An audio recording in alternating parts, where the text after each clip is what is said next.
Part 2. Sorry, I do ramble on sometimes. When Alf died in August 2020, my life stopped. We hadn't seen him, been able to see him for a couple of months prior to the day he died because of COVID restrictions in the nursing home. I should have insisted that I go because I was the one who was feeding him in the mornings and I was going every day. And I should have insisted that I needed to be there. Why didn't I? I should have. I knew that Saturdays in the nursing home always posed a problem without one-to-one care. The agency staff. So often I'd gone on Saturday morning and got there about 9:30, armed with soup, smoothies, bread, cake, whatever. And I'd gone in and found Alf on his own. Nobody there. Nobody. He should have a one-to-one. He should have had a one-to-one. And I could be there from that time. And I'd call somebody in, to get some water to bathe his face and do bits. But it could be 11 o'clock by the time the carer came in, even though she was supposed to be there by 8. Saturdays. I said to the then manager, who has since been, I don't know whether dismissed, I don't know whether she was pushed. I rather think she may have been. And rightly so. I couldn't bring myself to speak to them after Alf died. I didn't complain to them. I didn't speak to them. I turned my back on them. Fuck them. Fuck that nursing home. Kingfisher.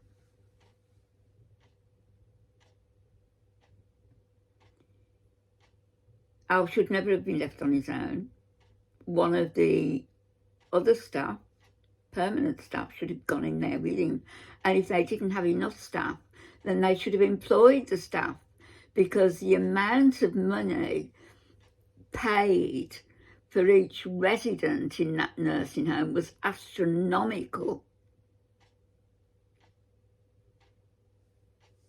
Astronomical.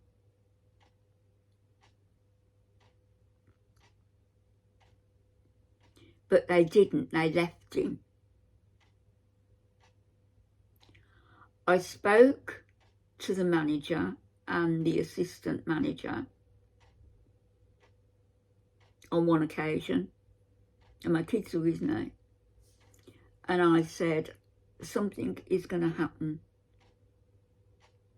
one of these days, probably on a Saturday, when the staff can't be bothered to turn up, and Alf is just left.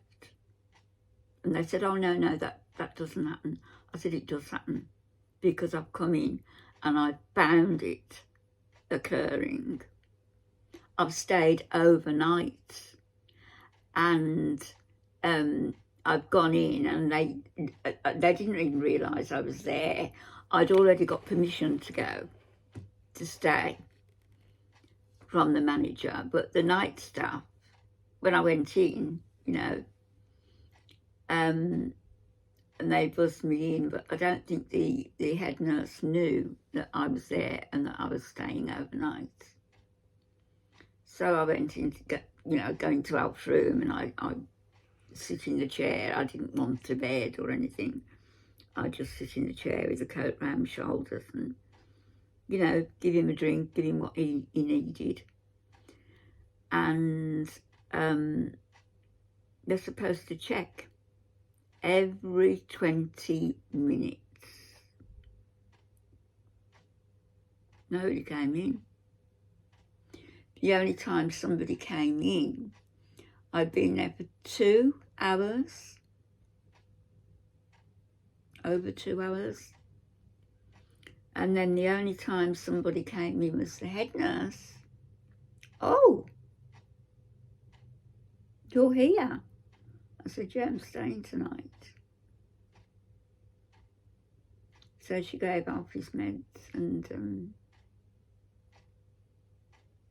I said, "Why has nobody checked on him? Supposed to be checking every 20 minutes. She said, "I don't know, you'll have to ask the carers." I said, No, I'm asking you. You're the nurse in charge. I'm asking you, why has nobody checked on him? Anyway, long story short, that it happened Saturday. Nobody turned up. His carer came in at 11 o'clock, not 8 or half 11, and went into Alf's room and found him unresponsive.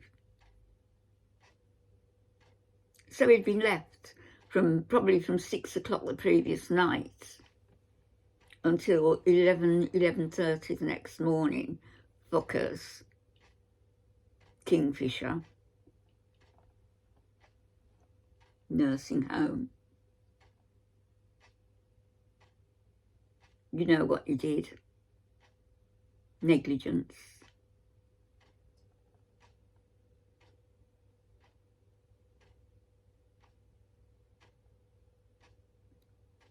So the next thing, my son gets the call to say that Alfie's been rushed into hospital.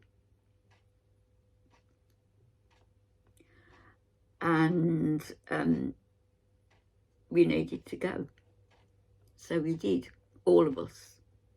Me, our 3 children, our grandchildren. And we were taken into a side room, and the doctor came in and said, the next 24 hours are critical.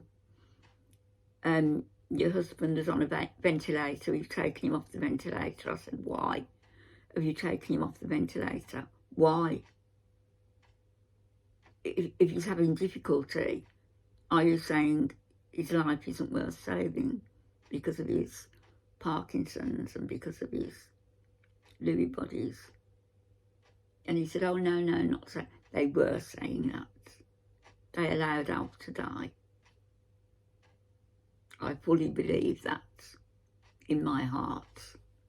I know. Because Alf has always been a fighter. Courageous and a fighter. Always. And I know he's here with me. I know he is. Otherwise I wouldn't be sitting talking to you.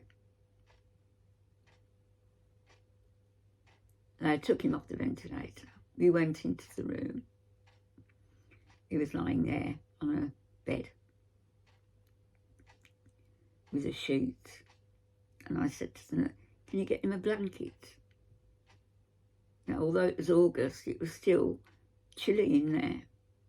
"Get a blanket." I said, "Yeah, a blanket." Why didn't I ask for water and a swab to bathe his lips like I did my mum?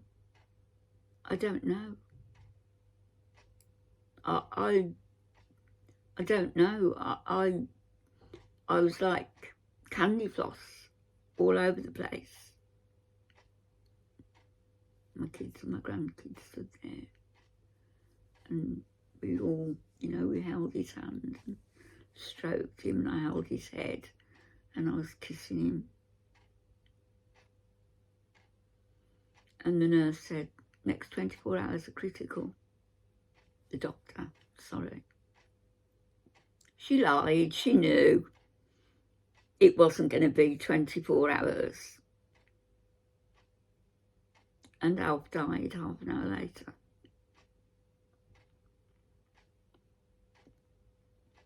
With me holding his head. And just one tear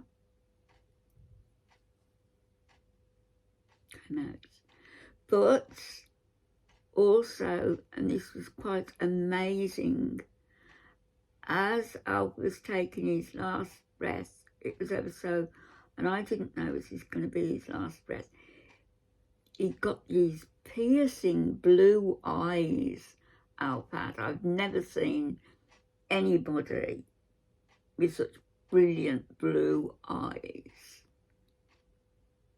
And he sat up and he opened his eyes wide as wide could be and looked in the corner of the room. And I like to think his mum came for him. But what I wanted to say is that I think I lost the will to live when I know I lost the will to live when Alf died, and I've got a lot of guilt about a lot of things and a lot of remorse and a lot of sorrow and a lot of anger, and these things have been eating me up. And they say it's your gut, it affects your gut, it affects you. And I'm you know, the perforated ulcer I had was because of all the stress of getting appropriate care for him, and all the money they took, and they wanted another 10,000 or something off me. That it was a nightmare. I wanted Alf at home. They wouldn't give me. They wouldn't give Alf. They wouldn't give us the help that we needed for him to stay at home, because I couldn't lift him and bathe him. And